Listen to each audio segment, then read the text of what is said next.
Subscribe now and press the bell icon. இஸ்ரேலுக்காக யாருமே போராட விரும்பல, நீங்க ஏன்டா போய் இஸ்ரேலுக்காக சண்டை பிடிக்கிறீங்க என்று சொல்லி நேற்றைய தினம் ஒரு வைரல் வீடியோவை நீங்க பார்த்திருப்பீங்க.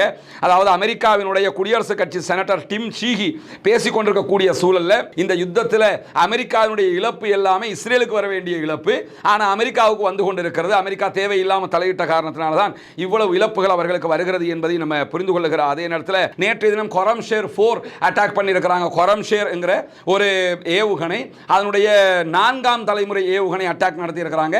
அந்த அட்டாக் நடத்தப்பட்டதற்கு பிறகுதான் Subscribe now and press the bell icon. அன்பிற்கினிய சகோதர சகோதரிகளை நம் அனைவர் மீதும் ஏக இறைவனுடைய அமைதியும் கருணையும் உண்டாகட்டமாக என்கிற உயரிய பிரார்த்தனைகளோடு அமெரிக்க இஸ்ரேலிய ஈரான் மீதான தாக்குதல்கள் மிக உச்சமாக நடைபெற்று வருகிறது. ஈரான் மீது மிக கொடுமையான தாக்குதல்களை இஸ்ரேலும் அமெரிக்காவும் நடத்தி வருகிறது.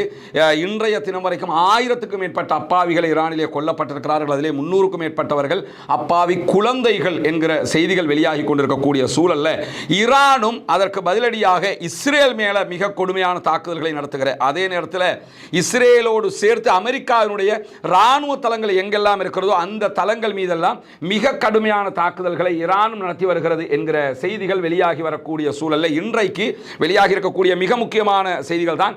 இஸ்ரேலுக்காக யாருமே போராட விரும்பல, நீங்க ஏன்டா போய் இஸ்ரேலுக்காக சண்டை பிடிக்கிறீங்க என்று சொல்லி நேற்றைய தினம் ஒரு வைரல் வீடியோவை நீங்க பார்த்திருப்பீங்க.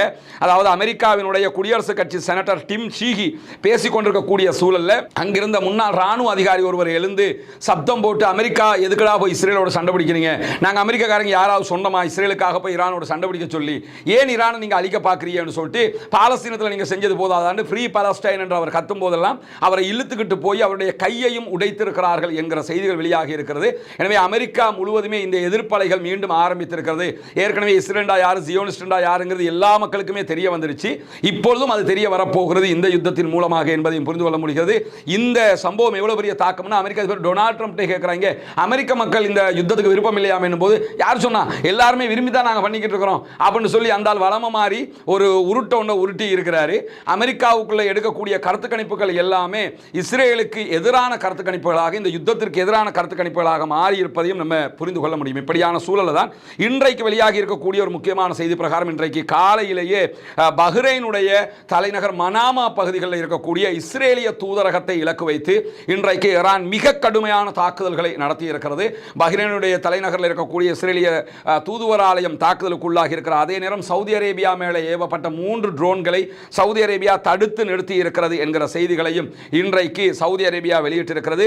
பஹ்ரைனுடைய தலைநகர் மனாமா பகுதிகளில் இரவு முழுவதும் தாக்குதல்களை நடத்திய ஈரானுடைய ஏவுகணைகள் நகரத்தில் இருக்கக்கூடிய ஃபைனான்சியல் ஹார்பர் டவர்ஸ் வணிக வளாகத்தில் தான் இஸ்ரேலிய தூதுவராலயம் இருந்தது. அந்த தூதுவராலயம் மீது தான் இலக்கு வைத்த தாக்குதல்களை இன்றைக்கு நடத்தி இருக்கிறார். அதே நேரம் ஜோர்தானில் இருக்கக்கூடிய பகுதிகள் மேலே இன்றைக்கு ஈரானுக்கு ஆதரவான ஆயுத குழு ஒன்று தாக்குதலை நடத்தி இருக்கிறது. ஈராக்கில் இருந்து செயல்படக்கூடிய சராயா அவுலியா அல் தாம் என்கிற ஆயுத குழு தான் இன்றைக்கு ஈரானுக்கு ஆதரவாக ஜோர்தானில் இருக்கக்கூடிய நிலைகள் மீது தாக்குதல் நடத்தி இருக்கக்கூடிய செய்திகளை அவர்கள் ஒப்புக்கொண்டிருக்கக்கூடிய செய்திகளும் பதிவாகி இருப்பதை நம்ம பார்க்க முடியும். இப்படியான சூழல்ல ஈரான் மீதான யுத்தத்திற்கு முதல் 100 மணி நேரங்களுக்காக 3.7 பில்லியன் அமெரிக்க டாலர்கள் செலவாகி இருக்கிறது என்கிறது அமெரிக்காவினுடைய தரவு செய்திகள். அமெரிக்காவினுடைய மூலோபாய சர்வதேச ஆய்வுகளுக்கான மையம் CSIS என்கிற ஆய்வு மையம் வெளியிட்டிருக்கக்கூடிய அறிவிப்பில் ஈரான் மீதான யுத்தம் ஆரம்பிக்கப்பட்டு முதல் 100 மணி நேரங்களுக்குள்ளாக 3.7 பில்லியன் அமெரிக்க டாலர்கள் செலவாகி இருக்கிறது. ஒவ்வொரு நாளும் 891.4 மில்லியன் அமெரிக்க டாலர்கள் செலவாகி கொண்டிருக்கிறது என்கிற செய்திகளை அமெரிக்கா இன்றைக்கு வெளியிட்டிருக்கிறது. பொதுவாக நமக்கு தெரியும், ஏற்கனவே ஒமானுடைய ஃபாரின் மினிஸ்டர் என்ன சொன்னார் என்று கேட்டா, இந்த யுத்தம் உங்க யுத்தமே கிடையாது, இது இஸ்ரேலுடைய யுத்தம், நீங்க தேவையில்லாம ஏன் அவனுக்காக வந்து நின்று அடி வாங்கிட்டு இருக்கிறீங்க என்று சொன்னாரு. இந்த யுத்தத்தில் அமெரிக்காவினுடைய இழப்பு எல்லாமே இஸ்ரேலுக்கு வர வேண்டிய இழப்பு, ஆனா அமெரிக்காவுக்கு வந்து கொண்டிருக்கிறது. அமெரிக்கா தேவையில்லாமல் தலையிட்ட காரணத்தினால தான் இவ்வளவு இழப்புகள் அவர்களுக்கு வருகிறது என்பதை நம்ம புரிந்து கொள்ளுகிற அதே நேரத்தில் தெற்கு பெய்ரூட் பகுதிகளில் இன்றைக்கு இஸ்ரேலிய ஆக்கிரமிப்பு ராணுவம் மிக கடுமையான தாக்குதல்களை நடத்தி இருக்கிறது. பெய்ரூத் அதாவது லெபனான் மேல 29வது சுற்று தாக்குதல்களை நடத்தி இருக்கிறது இஸ்ரேலிய ஆக்கிரமிப்பு ராணுவம். ஆல்ரெடி அவங்க யுத்த நிறுத்த மீறல்களை செய்து வரக்கூடிய சூழலில் தற்போது அவர்களுக்கு எதிராக அங்கே இருக்கக்கூடிய ஹிஸ்புல்லாக்கள் மிக கடுமையான தாக்குதல்களை நடத்த ஆரம்பித்திருக்கிறார்கள். தொடர்ந்து அடி வாங்க முடியாது, எனவே நாங்கள் திருப்பி அடிக்கிறோம்னு சொல்லி அவங்க அட்டாக் பண்ண ஆரம்பிச்சிட்டாங்க. மிக முக்கியமான தாக்குதல்கள் இஸ்ரேல் மேலே ஹிஸ்புல்லாக்கள் சார்பாக நடத்தப்படக்கூடிய சூழலில் தான் பெய்ரூத் மேலே மிக கொடுமையான தாக்குதல்களை இஸ்ரேல் நடத்தி இருக்கிறது. இப்படியான சூழலில் அமெரிக்க இஸ்ரேலிய தாக்குதல்களால் ஈரானில் இதுவரைக்கும் 3000க்கு மேற்பட்ட வீடுகள் சேதமடைந்திருக்கிறது, பொதுமக்களுடைய வீடுகள் என்று ரெட் கிரசன்ட் சொசைட்டி வெளியிட்டிருக்கக்கூடிய செய்தியை நம்ம பார்க்க முடிகிறது. அதே நேரத்தில் 3643 பொதுமக்களுக்கான தளங்கள் சேதமடைந்திருக்கிறது என்றும் ரெட் கிரசன்ட் சொசைட்டி சொல்லுகிறது. அதே நேரம் 528 வணிக வளாகங்களும் 14 மருத்துவமனைகளும் 9 ரெட் கிரசன்ட் சொசைட்டியினுடைய அலுவலகங்களும் பாதிக்கப்பட்டிருக்கிறது, தாக்குதலுக்கு உள்ளாகி இருக்கிறது. பெரும்பாலான இலக்குகள் இஸ்ரேலும் அமெரிக்காவும் பொதுமக்களை நோக்கித்தான் நடத்துகிறது என்கிறது ரெட் கிரசன்ட் சொசைட்டி. பொதுவாகவே இவர்களுடைய தாக்குதல் ராணுவ தளம் அதெல்லாம் பச்சை போய் முழுவதுமாக எங்க நடத்துவாங்கன்னு கேட்டா பொதுமக்களை இலக்கு வைத்து ஸ்கூல் மேல நடத்துவாங்க, பொதுமக்கள் வாழுகிற பகுதிகள் மேல நடத்துவாங்க, மருத்துவமனைகள் மேல நடத்துவாங்க. அதே வேலையை காசாவில் செஞ்ச அதே வேலையை ஈரானுக்குள்ள செய்து கொண்டிருக்கிற அதே நேரம் ஈரானும் பதிலடி தாக்குதல்களை உச்சமாக நடத்தி கொண்டிருக்கிறது. இப்படியான சூழலில் தான் ஈரானுக்குள்ள தரைப்படை தாக்குதல் நடத்தப்படுமா, அமெரிக்காவினுடைய கிரவுண்ட் போர்சஸ் உள்ள அனுப்பப்படுமா என்று NBC ஊடகம் அமெரிக்க அதிபர் டொனால்ட் ட்ரம்ப் இடத்தில் கேட்டதற்கு ஈரானுக்குள்ள அமெரிக்காவினுடைய தரைப்படைகளை அனுப்புவது குறித்து நாங்கள் எந்த விதமான பரிசீலனைகளையும் செய்யவில்லை, அப்படி ஒரு எங்களுக்கு ஒரு சிந்தனையே கிடையாது, டைம் வேஸ்ட் அப்படிங்கிறாரு அமெரிக்க அதிபர் டொனால்ட் ட்ரம்ப். என்ன அதுக்கு ஒரு காரணம் சொல்றாரு, ஈரான் எல்லாத்தையுமே இழந்துட்டாங்க, அவங்களோட கடற்படை மொத்தமாக நாங்கள் அழிச்சிட்டோம், அதே போன்று அவர்கள்ட்ட எதெல்லாம் இழக்கணுமோ எல்லாத்தையுமே அவங்க இழந்துட்டாங்க, அவ்வளவு அடி கொடுத்துட்டோம் அப்படிங்கிறாரு. அவ்வளவு அடி கொடுத்திருந்தா இப்ப ஈரான்ல ஆட்சி மாற்றம் வந்து ஈரானை கையிலே எடுத்து விட்டோம், எல்லாம் முடிஞ்சு போச்சுன்னு அமெரிக்கா சொல்லியிருக்கணுமா இல்லையா, இஸ்ரேல் சொல்லியிருக்கணுமா இல்லையா? ஏன்னா அதை புரிஞ்சுக்கிறீங்க, அமெரிக்க அதிபர் குடிகாரம் பேச்சு விடிஞ்சா போச்சும் பாய்க்க, அமெரிக்க அதிபருடைய பேச்சு அடுத்த நிமிஷமே போச்சு. இந்த மாதிரி ஒரு பேச்சு சும்மா பேசிக்கிட்டு இருப்பாப்ல, அந்த குடிகாரனை விட ரொம்ப கேவலமாக பேசக்கூடிய ஒரு ஆளுங்கிறத நம்ம இந்த கடந்த கால பேச்சுவார்த்தைகளை நம்ம பார்த்துருக்கிறோம். என்னன்னா இப்போ இவருக்கும் தமிழ்நாட்டில் இருக்கக்கூடிய எச் ராஜாவுக்கும் தான் போட்டி உளர்றதுல, நீ கூடுதலா உளர்றியா நான் கூடுதலா உளர்றனா. ஏன்னா சில பேருக்கு இதை பார்த்துக்க, ஈரான் ஜெயிக்குதுன்னு சொன்னாலே சில பேருக்கு சொரிச்சல் வந்துடுது.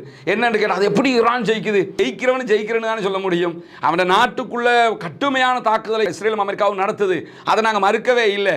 ஆனால் தொடர்ந்து எல்லா இலக்குகளையும் அடிச்சுக்கிட்டு இருக்கானா இல்லை, தோத்து போனவன் அடிப்பானா, தோத்து போகலைங்கிறதுனால தான் அடிக்கிறான், அதையும் நம்ம புரிஞ்சுக்கணுமா இல்லையா? இப்படியான சூழல் தான் அமெரிக்க அதிபர் டொனால்ட் ட்ரம்ப் எக்ஸ்ட்ரா என்ன கேட்குறாங்கன்னா, ஈரானுக்குள்ள வெளிநாட்டு படைகளை அனுப்புவது அப்படி வருகிற படைகளுக்கு மரணப்படுகொலியாக இருக்கும் என்று சொல்லி அப்பாஸ் ஆராக்சி ஈரானுடைய ஃபாரின் மினிஸ்டர் சொல்றாரு. அதை பற்றி உங்களோட கருத்து என்ன கேட்கும்போது, அதெல்லாம் அவர் சொல்ற பேச்செல்லாம் சும்மா வேஸ்ட் பேச்சு, அதெல்லாம் நீங்கள் கணக்கில் எடுக்க தேவையில்லைங்கிறாரு. கணக்கில் எடுக்க தேவையில்லை, உள்ள போனால் அவனுக்கு தரைப்படை அனுப்ப மாட்டோம்னா எதுக்கு குர்துகள் அனுப்புறதுக்கு ட்ரை பண்ற? ஈராக்ல இருக்கக்கூடிய குர்துகள் என்று ஒரு இனக்குழு இருக்கிறாங்க, அவங்கள்ட்ட ஆயுதத்தை கொடுத்து நீ உள்ள போங்கிறான். ஏன்னா அமெரிக்க ராணுவத்தை உள்ள அனுப்பினா துவம்சம் பண்ணிடுவான்னு தெரியும், தாக்கு பிடிக்க முடியாதுன்னு தெரியும். ஏற்கனவே ஈராக்கில் பட்டுட்டாங்க, ஆப்கானில் பட்டுட்டாங்க. அதனால இப்போ என்ன செய்ய பார்க்குறான்னா குர்துகளை உள்ள அனுப்ப பார்க்குறான். தரைப்படை அனுப்ப மாட்டோம்னா அவனையும் அனுப்பாம இரு.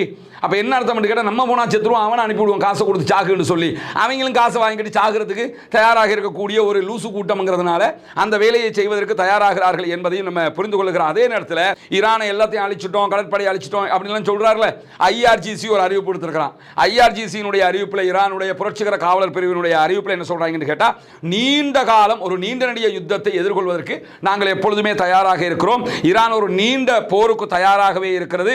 மோதல்ல இதுவரைக்கும் பயன்படுத்தப்படாத மேம்பட்ட பல ஆயுதங்களை அறிமுகப்படுத்த இருக்கிறோம். இதுவரைக்குமே நாங்கள் யூஸ் பண்ணாத வெப்பன் இருக்குது, புதிய வெப்பன். யூஸ் பண்ணாத வெப்பன்னா புதுசாக யாருக்குமே தெரியும் எங்கிட்ட இந்த ஆயுதம் இருக்குதுன்னு சொல்லி, அந்த மாதிரி ஆயுதங்களை எல்லாம் நாங்கள் அறிமுகப்படுத்த இருக்கிறோம் என்று சொல்லக்கூடிய IRGCயினுடைய செய்தி தொடர்பாளர், ஈரானுடைய புதிய முயற்சிகள் ஆயுதங்கள் வந்து கொண்டிருக்கின்றன, அதை வைத்தெல்லாம் நாங்கள் தாக்குதல் நடத்தும், நாங்கள் தாக்கும் போது அவங்களுக்கு தெரியும் இப்படியான ஆயுதங்கள் எல்லாம் எங்கள்கிட்ட இருக்குதான்னு சொல்லி சொல்றாங்க. அது உண்மையும் கூட. என்னன்னா நேற்றைய தினம் கொரம்ஷேர் 4 அட்டாக் பண்ணியிருக்கிறாங்க. கொரம்ஷேர் என்கிற ஒரு ஏவுகணை, அதனுடைய 4ஆம் தலைமுறை ஏவுகணை அட்டாக் நடத்தி இருக்கிறாங்க. அந்த அட்டாக் நடத்தப்பட்டதற்கு பிறகுதான் இந்த கொரம்ஷேர் இவ்வளவு ஆபத்தானதானது இஸ்ரேலுக்கு தெரியும். இஸ்ரேலை பத்தி எரிய வைக்கிற டெல் அவீவுக்கு கடுமையான அட்டாக் பண்ணுகிற ஒரு தாக்குதலாக அந்த தாக்குதல் இருந்ததை நம்ம பார்க்க முடிகிறது. எனவே புதிய புதிய ஆயுதங்களை எல்லாம் அறிமுகப்படுத்துகிறது ஈரான் என்பதையும் நம்ம பார்க்க முடிகிறது. இந்த நிமிடம் நிமிடம் வரைக்கும் ஈரானுடைய கை ஓங்கிக் கொண்டே இருக்கிறது.